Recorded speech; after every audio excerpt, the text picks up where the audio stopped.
नमस्कार दोस्तों, मैं हूं आपका दोस्त जीवन शर्मा।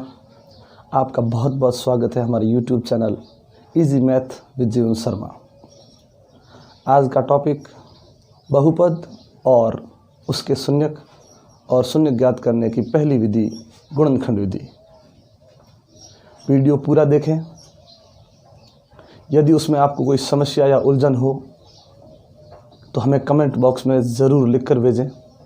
अपना कीमती सुझाव हमें ज़रूर दें ताकि हम अगले वीडियो में आपके लिए और अच्छा करने की कोशिश करें। अगर वीडियो अच्छा लगे तो लाइक और शेयर ज़रूर करें। यदि आपने हमारे YouTube चैनल सब्सक्राइब नहीं किया है तो पहले सब्सक्राइब कर लें और बेल आइकन दबा दें ताकि अगले वीडियो जैसे ही हम अपलोड करें नोटिफिकेशन आपको मिलते रहें। तो फिर बढ़ते हैं टॉपिक की तरफ। अपना टॉपिक है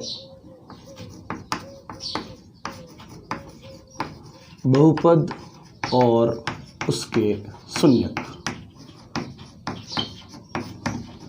पहले हम समझते हैं कि ये बहुपद क्या चीज़ होती है। देखिए, बता दें कि जैसे हम छोटी क्लास से पढ़ते आए हैं संख्याओं के बारे में, लेकिन यदि वही संख्या अगर हमें पता ना हो तो उसे फिर गणित में इस प्रकार से चर के रूप में व्यक्त किया जाता है। चर का मतलब जैसे हम ABCD के जो अक्षर होते हैं, ठीक है, उन्हीं को हम यहाँ पर है तो वो संख्या, लेकिन हमें उसका मान पता नहीं है तो उसे चर का नाम दिया गया है। जैसे X हो सकता है, A हो सकता है, P या ABCD का कोई भी अक्षर हो सकता है, उसे चर के रूप में लिया गया है। ठीक है, और चर के जो कंधे पर जो संख्या बैठ जाएगी, जैसे ये X है, इसके कंधे पर जैसे मैंने 2 लिख दिया तो ये जो होता है उसे घातांक कहते हैं। चर के कंधे पर जो बैठा वो घातांक होता है, और यदि चर के ऊपर कोई घात लिखी हुई ना हो तो उसे घातांक 1 माना जाएगा। और यदि चर के ऊपर कोई भी चर हो सकता है, मैं यहाँ X लिख रहा हूँ, आप कोई भी ले सकते हो, और यदि उस पर घात 0 लिखा है तो फिर उस पूरे का मान ही 1 हो जाएगा। मतलब वो अब चर नहीं है, अब वो एक अचर पद होगा। यानी यदि जो संख्या लिखी होगी जिसके साथ में चर ना हो उसे अचर पद कहते हैं। अचर 1 हो सकता है या कोई भी संख्या हो सकती है, जैसे 5, 8 या 4, कुछ भी हो सकता है, वो अचर पद होगा। ठीक है, इन तीनों से मिलकर जो चीज़ बनेगी, जैसे मैंने लिख दिया 2x², इसे एक पद कहते हैं, और इन्हीं पदों से मिलकर बहुपद तैयार होता है। जैसे 3x² + 5x + 3, ये अपना एक बहुपद है, और जिसमें चर तो ये दोनों सेम दिख रहे हैं, इसमें चर नहीं है तो ये अचर पद हो गया। लेकिन इसमें घात 2 है और इसमें घात 1 है, तो ये दोनों पद भी अलग अलग पद है। इन्हें विजातीय पद कहते हैं, जिनकी घात समान नहीं होती है या फिर चर समान नहीं होते हैं, इनमें कोई फर्क होता है तो उन्हें विजातीय पद कहते हैं। तो ये बन गया अपना एक बहुपद।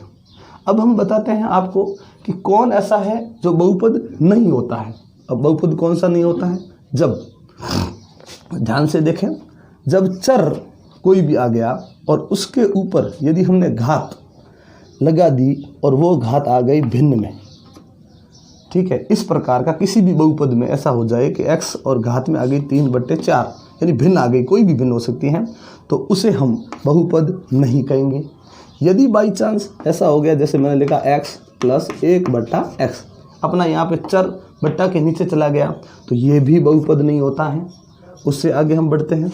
यदि कोई भी हमने चर लिखा और चर के ऊपर यदि घात नहीं आई और अंडररूट लग गया चर के ऊपर, अचर के ऊपर नहीं कह रहा हूँ, अचर के ऊपर आ गया हमें कोई दिक्कत नहीं, चर के ऊपर यदि अंडररूट लग गया तो वो भी बहुपद नहीं होता है। तो ये छोटी सी चीज़ है, इसका आप ज़रूर ध्यान रखें। इन्हें हम बहुपद की श्रेणी में नहीं रखते हैं। एक और बात, यदि कोई भी चर आ गया और यदि उसके ऊपर घात यदि ऋणात्मक हो गई, माइनस की कोई भी घात आ गई, तो वो भी बहुपद की श्रेणी में नहीं आए। जो अपने कोर्स में है वो है द्विघात बहुपद।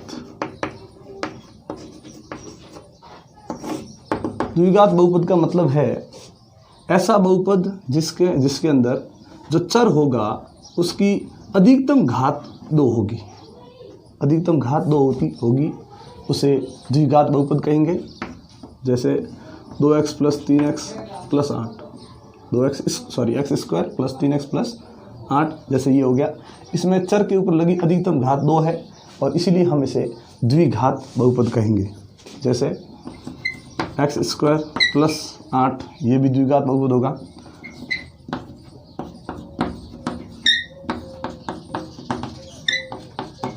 इसके अंदर यहाँ पे अधिकतम घात 3 आ गई। हाँ, घात 2 दिख रही है हमें, लेकिन अधिकतम घात 3 है, इसलिए ये द्विघात बहुपद नहीं है। आज हम इन द्विघात बहुपदों के बारे में पढ़ेंगे और क्या चीज़ पढ़ेंगे आगे देखिए।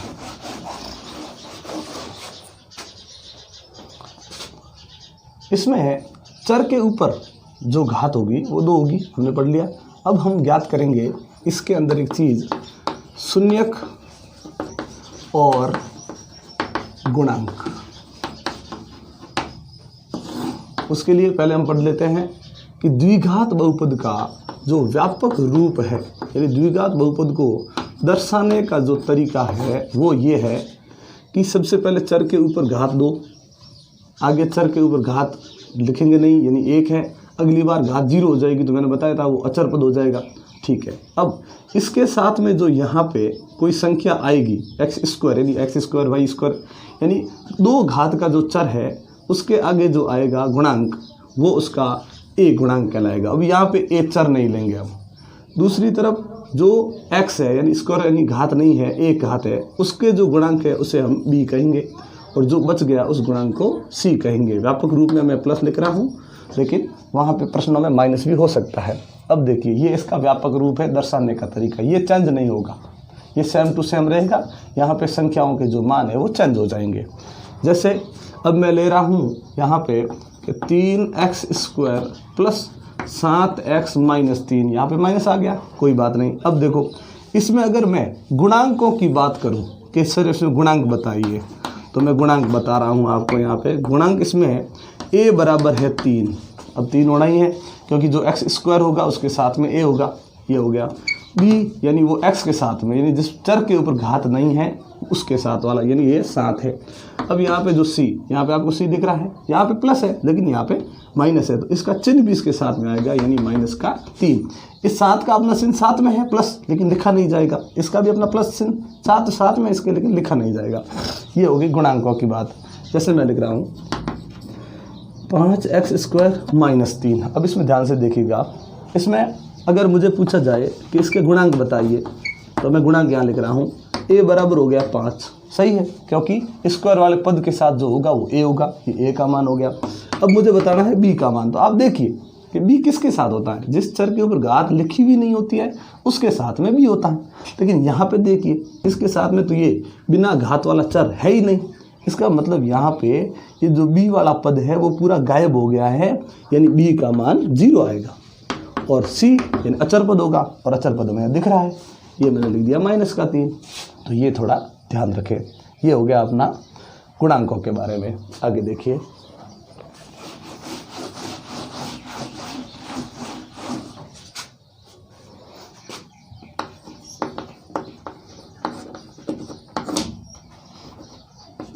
ये शब्द शून्यक है, कहीं कहीं पे इसको शून्यांक भी लिखा जाता है, लेकिन आगे ध्यान रखिए शून्यक के बारे में।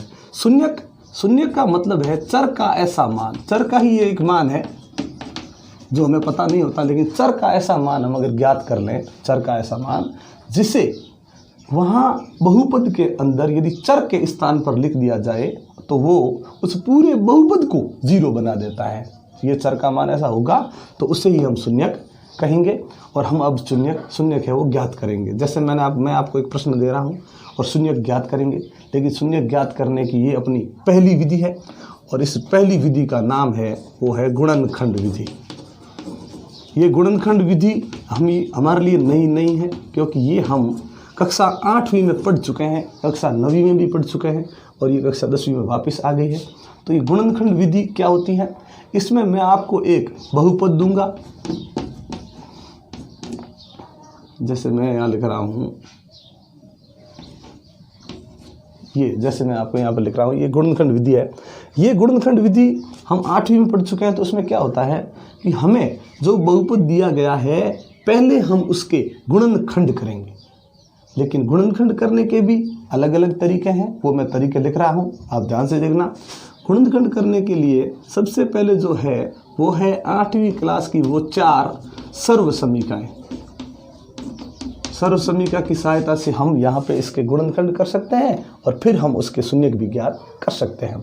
अब देखिए, अब सर्व समीकरण में कौन सी है, देखो पहली वो सर्व समीकरण जो आपको पता होगा, ध्यान से देखिए, कि जिसमें पहला पद स्क्वायर होता है, अंतिम पद भी स्क्वायर होता है, लेकिन बीच में प्लस लगा होगा और इसका भी स्क्वायर हटा दो, इसका भी स्क्वायर हटा दो और 2 लगा दो इसके आगे, 2ab।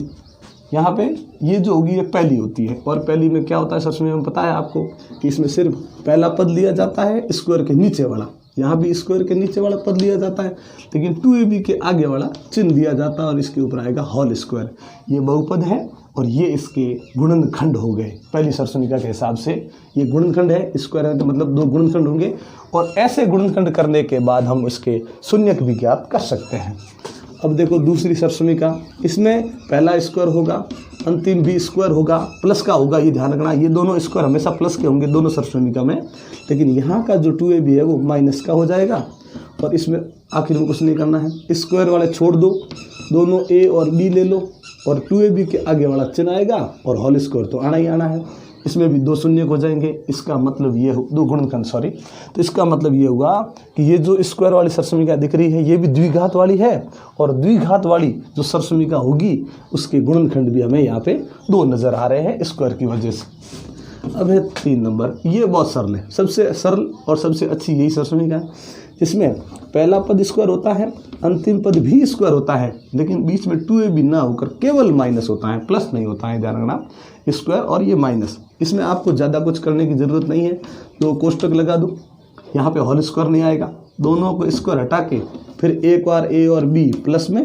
एक बार a और ये वापस b और ये माइनस में, इतना करना। ये अपनी तीसरी सर्व समीकरण है। चौथी जो सर्व समीकरण है ये कब लगानी है आपको, जब वहाँ पे आपको पहली और दूसरी नज़र ना आए। देखो तीसरी मैंने बता दिया सबसे अलग है, लेकिन जब आपको पहली और दूसरी आप लगा रहे हो, देख रहे हो, लेकिन फिर भी वो नहीं लग रही है, तो फिर चौथी सर्व समीकरण ही आएगी आपकी।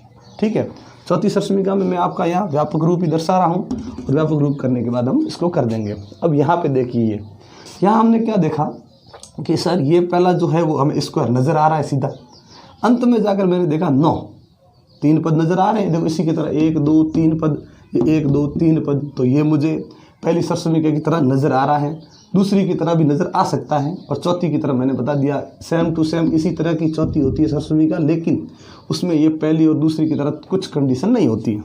अब देखिए ये स्क्वायर नज़र आ रहा है, ये स्क्वायर नज़र आ रहा है, हाँ 9 लिखा है लेकिन ये स्क्वायर है। अब ये किसका स्क्वायर है, तो मैंने बताया सर ये तो 3 का स्क्वायर है, तो मैंने इसको इसके रूप में लिख दिया। अब यहाँ पे देखो बीच में पहली सर्व समीकरण कह रही है कि सेम टू सेम मेरी तरह ही है, क्योंकि यहाँ स्क्वायर है यहाँ स्क्वायर है, और दोनों ही स्क्वायर किसके हैं, प्लस के, तो बीच में जाकर देख लो, अगर ये 6x आ गया पहली सर्व समीकरण के हिसाब से तो ये पहली है।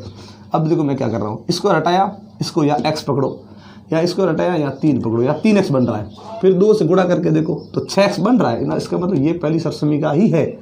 तो यहाँ पे 2 ये इंटू यहाँ से x इंटू यहाँ से 3, ये पूरा 6x बना रहा है, ये पहली सर्व समीकरण है अपनी। और पहली सर्व समीकरण ये कहती है कि स्क्वायर के अलावा सारा यहाँ ले लो, स्क्वायर के अलावा सारा यहाँ ले लो, और इस 2ab के आगे जो चिन्ह है वो चिन्ह ले लो, और फिर होल स्क्वायर आ जाएगा। अब जैसे ही होल स्क्वायर आया मतलब कोष्टक कितनी बार लिखेंगे, 2 बार, होल स्क्वायर मतलब ये सेम टू सेम 2 बार आएगा। जैसे ही सेम टू सेम ये 2 बार आया, हम क्या करेंगे, इस पहले को लेकर उसके बराबर में 0 लिखेंगे, दूसरे को लेकर बराबर में 0 लिखेंगे, ध्यान रखना आप। और यहाँ पे आप एक ध्यान रखना, यहाँ बराबर जरूर लगवाएं समीकरणों में, बहुपद में सॉरी। आगे यहाँ पे ये अब आपको नज़र आ रहा है 8वीं क्लास का एक छोटा सा समीकरण लग रहा है ऐसा, तो यहाँ x आएगा, ये प्लस का 3 जो है उसका पक्षांतरण होते ही ये माइनस का 3 हो जाएगा, ये आ गया अपना x यानी चर का ये मान, ये x रह गया, ये वहाँ जाएगा तो ये माइनस का 3, ये भी अपना चर का मान। तो यहाँ पे हमें चर के 2 मान प्राप्त हो गए, 2 मान प्राप्त होने ही है भाई, कि बहुपद में घात 2 है तो चर के मान भी 2 है। और मैंने क्या बताया कि शून्यक वही है, यानी चर का ऐसा मान, ये चर के जो हमने मान निकाले हैं ये हमारे बहुपद को 0 कर सकते हैं, इसीलिए ये शून्यक है।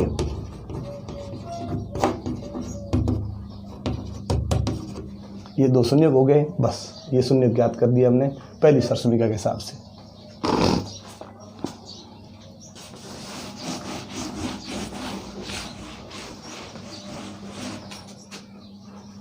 अब देखिए पहली और दूसरी सरसमीका में ज़्यादा कोई फर्क नहीं है, इसलिए मैं आपको पहली मैंने करवा दी, दूसरी आप समझ सकते हो।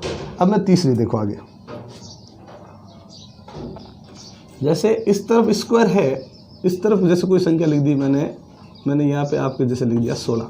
अब आपको ये नज़र आ रही है, आपको सीधा पहले दूसरे देखने की जरूरत नहीं है, सीधी आपको लग रही है यहाँ पे तीसरी सरसमीका है, इधर स्क्वायर है और इधर 16, वैसे ही स्क्वायर है आपको पता है, तो ये स्क्वायर है ही, ये भी अपना स्क्वायर है किसका 4 का। अब मैंने तीसरी में क्या बताया कि दोनों अगर स्क्वायर और बीच में यदि माइनस हो तो इस तरह से 2 कोष्टक आप लिखोगे, 2 कोष्टक मैंने लिख दिए और कुछ नहीं करना है, पहला और इसका ये 4 आएगा, स्क्वायर के अलावा 4 लिखेंगे, ये फिर पहला ये 4 लिख दिया मैंने, एक बार लिखेंगे प्लस, एक बार लिखेंगे माइनस। अब ये बताइए ये हो गए गुणनखंड, और मैंने बताया आपको कि जैसे ही गुणनखंड आते हैं बराबर में 0 लगाओ, जैसे ही गुणनखंड आया बराबर 0 लगाओ, यहाँ पे x ये उधर जाती हो गया माइनस का 4, ये गया ये माइनस है उधर जाती हो जाएगा प्लस का 4, ये हो गए देखो आप चर के 2 मान, और इन्हीं 2 मानों को हम शून्य कहेंगे। ये हो गए शून्य, एक हो गया -4 और एक हो गया 4। इस प्रकार से हमारी ये पहली, दूसरी और तीसरी सरसमीका हो गई। अब मेन जो इम्पोर्टेंट है वो है चौथी सरसमीका, इसलिए चौथी सरसमीका का आप बहुत ज़्यादा ध्यान रखना है आपको।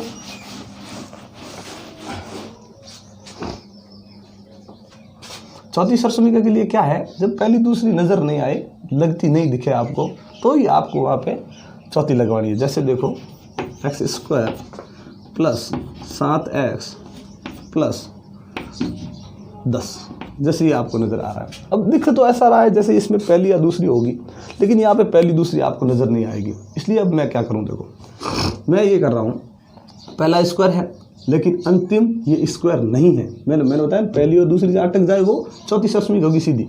तो यहाँ पे स्क्वायर है लेकिन यहाँ पे स्क्वायर नहीं है, तो इसमें आपको क्या करना है कि इसको ऐसे छोड़ दो, पीछे वाले को भी ऐसे छोड़ दो, इसको मत लिखो, आप थोड़ी सी जगह रखे छोड़ दो। अब क्या करना है आपको, इस पहले को इस अंतिम से गुणा करना है चिन्ह सहित, एक भी चीज़ को छोड़ना नहीं है, इन दोनों को आप गुणा करो। जैसे ही मैं इसको यहाँ लाके गुणा करता हूँ और लिखता हूँ तो मैं क्या देखता हूँ कि प्लस 10x² बन रहा है, इन दोनों को मैंने गुणा कर दिया। अब आपको क्या करना है, इस बीच वाली जो संख्या है इसको 2 टुकड़ों में तोड़ने के लिए इसको तोड़ेंगे कि ये जो मैंने गुणा किया और 10x² आया, मैं और भी ऐसे कौन कौन से गुणा है जिनको अगर मैं करूं तो 10x² आ जाए, ऐसे कौन कौन से गुणा हैं, तो वो गुणा करने के लिए मैं अपने मन से टुकड़े कर रहा हूं। जैसे मैंने टुकड़े कर दिए यहाँ पे कि सर 10 और 1, लेकिन ये x² नज़र आ रहा है, इसमें से एक x इसमें लिख दो और एक x इसमें लिख दो। ये 10x है, ये 1x है, मैं इनको गुणा करता हूँ तो 10x² आ रहा है प्लस का, वो भी ठीक है। लेकिन अगर मैं -10x और -1x इसको गुणा करता हूं तो भी प्लस आएगा, क्योंकि आपको पता है कि जब भी गुणा करते हैं और डबल माइनस अगर उसमें आ जाता है तो वो भी प्लस होता है, ये भी सही हो सकता है। अब वो एक और कर रहा हूँ, एक कर दिया मैंने 5x और 2x, ये भी 5 दूनी 10x प्लस के हो रहे हैं। और अगर मैं ये करता हूँ तो भी ये देख रहे हो आप कि प्लस के हो रहे हैं 10x²। अब इसमें चारों में से, इन चारों में अगर ज़्यादा होते तो आप और भी करो जिसमें प्लस 10x² आए, लेकिन मैंने इतने किया अभी। अब इनमें से क्या पता ये या इन चारों में से अब कौन सा जोड़ा सही है वो हमें यहाँ पे देखना पड़ेगा। तो यहाँ बीच में देखो क्या है कि सर प्लस 7x है, सॉरी, तो प्लस 7x है, गुणा करने से तो ये आ रहा है, लेकिन यहाँ पे प्लस का 7x बनना चाहिए, वो भी जोड़ या बाकी करने से। तो यहाँ पे मैं नज़र आ रहा है हमें प्लस 7x बनाना है। अब इन दोनों से आप देख लो, किसी भी हालत में प्लस 7x तो बन ही नहीं सकता जोड़ या बाकी करने से। इसमें करूं तो इसमें भी नहीं बनेगा। इन दोनों में यदि मैं करता हूं जोड़ तो ये आपको नज़र आ रहा है यहाँ पे प्लस का 7x बनेगा, और इन दोनों की जोड़ करूं तो प्लस का नहीं माइनस का 7x बनेगा, क्योंकि गुणा में डबल माइनस का प्लस होता है। यहाँ पे माइनस है, यहाँ भी माइनस है, जोड़ बाकी में, तो माइनस का 7x बन रहा है, लेकिन हमें बनाना है प्लस का 7x। तो ये दोनों जो है वो सही है, प्लस का 5x और प्लस का ही 2x। अब ये हो गया 4 भाग। अब चौथी सरसमीका में क्या करना है, इन दोनों को अलग रखना है। जैसे ठीक है, कैसे करना है देखो, अब इन दोनों में आपको एक चीज़ कॉमन निकालनी है जो इन दोनों में कॉमन हो, पहले और दूसरे पद में। तो मुझे यहाँ पे कॉमन केवल x नज़र आ रहा है और कोई कॉमन नहीं है। सीधे कोष्टक लगा दो, कॉमन निकालने के बाद सीधा कोष्टक ही आएगा। अब देखो ये पहले दूसरे में से कॉमन निकला, तो बताओ इसमें ये जब कॉमन गया, ठीक है, जैसे हम गली में क्रिकेट खेलते हैं, वहाँ पे दो टीम होती है, जो कॉमन खेलता है वो दोनों टीमों में खेलता है, लेकिन मान लो कि वो अपने घर चला गया तो वो दोनों टीमों में से जाएगा, तो ये कॉमन चला गया, तो अब ये दोनों टीमों में से यहाँ आया, तो इस टीम में क्या बचा x, इस टीम में क्या बचा 5। अब इन दोनों टीम में क्या करना है, देखो अगर आपको समझ में नहीं आया कि क्या कॉमन निकालूं, तो ये बता दूं कि इन दोनों में कॉमन निकालने के बाद जो ये कोष्टक बचा है, इन दोनों में भी कॉमन निकालने के बाद यही कोष्टक आएगा, कोई दूसरा नहीं आएगा, यही कोष्टक बचेगा। आप सोचो कि इसमें पहला दूसरा हो गया, यहाँ तीसरा और चौथा, तो तीसरे में देखो क्या बच रहा है x, तो आप ही सोचो कि अगर तीसरे में x बच रहा है मतलब कॉमन कौन जाएगा, प्लस का दो, ज़्यादा सोचने की ज़रूरत नहीं। अब क्या करना है, जैसे इन दोनों में कॉमन निकाला, इन दोनों में कॉमन निकाला, अब इनमें से क्या करो, इस पूरे कोष्टक को ही कॉमन निकाल देते हैं, जो ये कोष्टक दिख रहा है दोनों में, इसको कॉमन निकालेंगे। और मैंने बताया कि कॉमन निकालने के बाद जो बचेगा वो भी कोष्टक में ही आएगा। ये कॉमन निकल गया, एक बार लिखेगा, कॉमन एक खिलाड़ी होता है, वो बाहर आ गया एक। अब इसमें से बच गया x और इसमें से बच गया 2। अब ये क्या हो गए, ये हो गए इसके गुणनखंड। और मैंने बताया कि दोनों गुणनखंडों को अलग अलग लेकर बराबर 0 लगाकर हम क्या कर सकते हैं, इसके शून्य ज्ञात कर सकते हैं। तो ये गुणांकों व शून्यकों में संबंध, कि गुणांकों और शून्यकों में क्या संबंध होता है वो आगे देखिए, मैं आपको अब संबंध बता रहा हूँ। जैसे मैंने व्यापक रूप में मैंने पहले ही आपको बता दिया है, आगे देखो। जैसे मैंने यहाँ लिखा x² प्लस 5x माइनस 24, ये आपको दिख रहा है। अब पहले ये बहुपद आ गया, तो इसमें गुणांक की तो ज़्यादा तकलीफ है नहीं, मुझे आपको भी पता है कि सर गुणांक हमने व्यापक रूप में पढ़ लिए थे। तो गुणांक a बराबर हो गया 1, x² है ना, इसके साथ में कोई नहीं, ये 1, ये b बराबर हो गया 5। देखो बिना स्क्वायर की जो घात, बिना जो घात लगा हुआ चर होगा उसके साथ में b, और अकेली संख्या हो जाएगी, वो हो जाएगी c।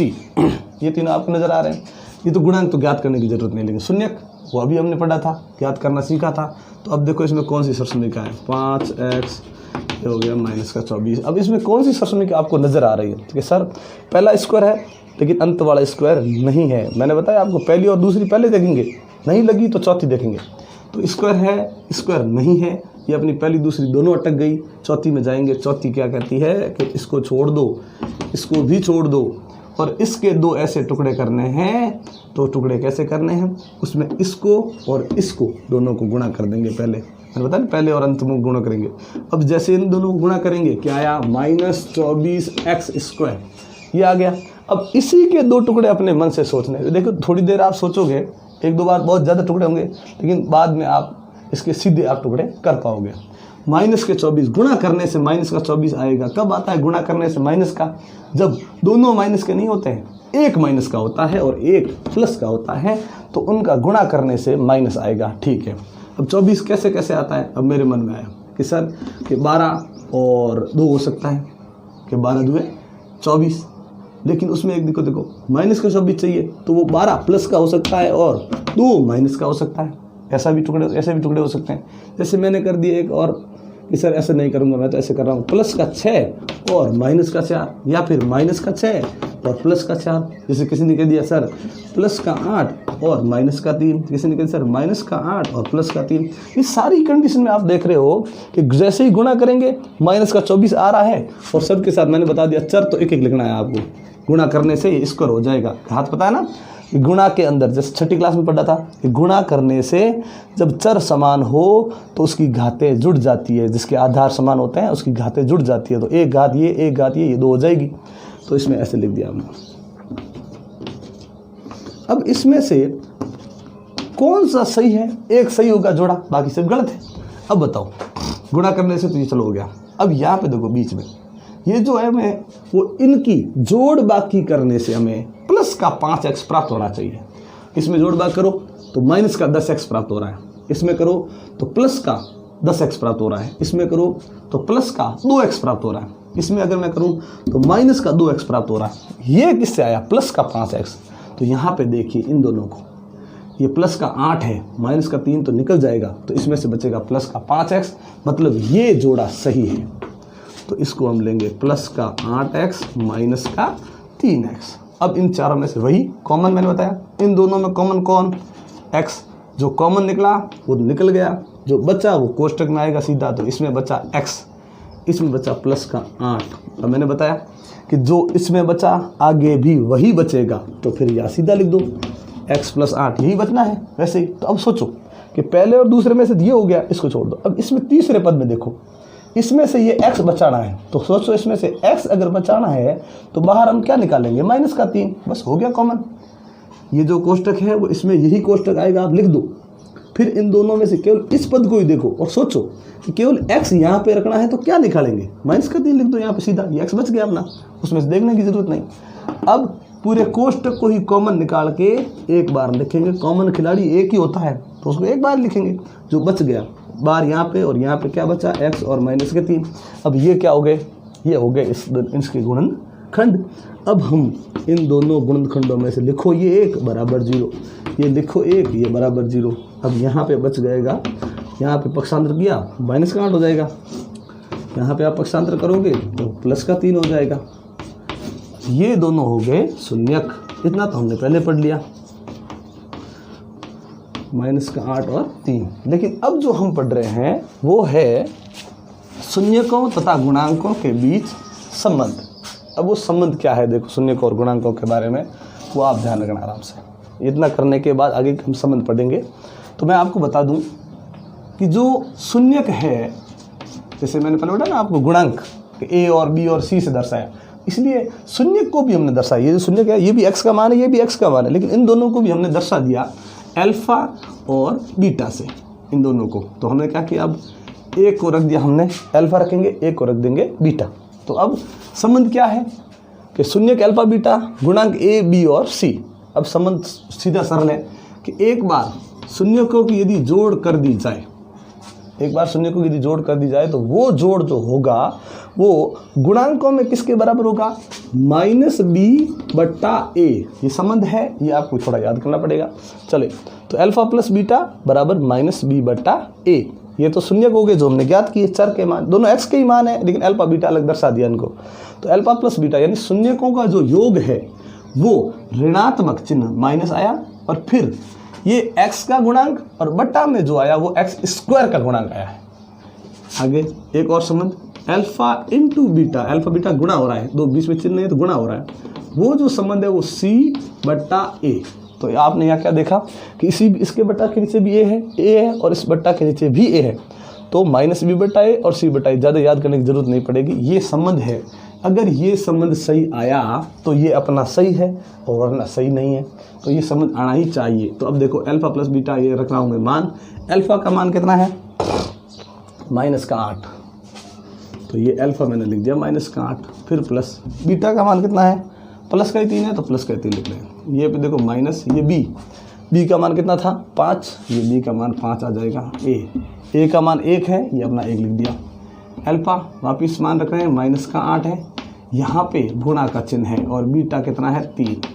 सी का जो मान है वो माइनस के 24 है और ए है वो 1 ही है अपना। अब देखो यहाँ पे आप जोड़ भाग करोगे तो माइनस का 5 आ रहा है, बराबर में ये भी माइनस का 5 आ रहा है।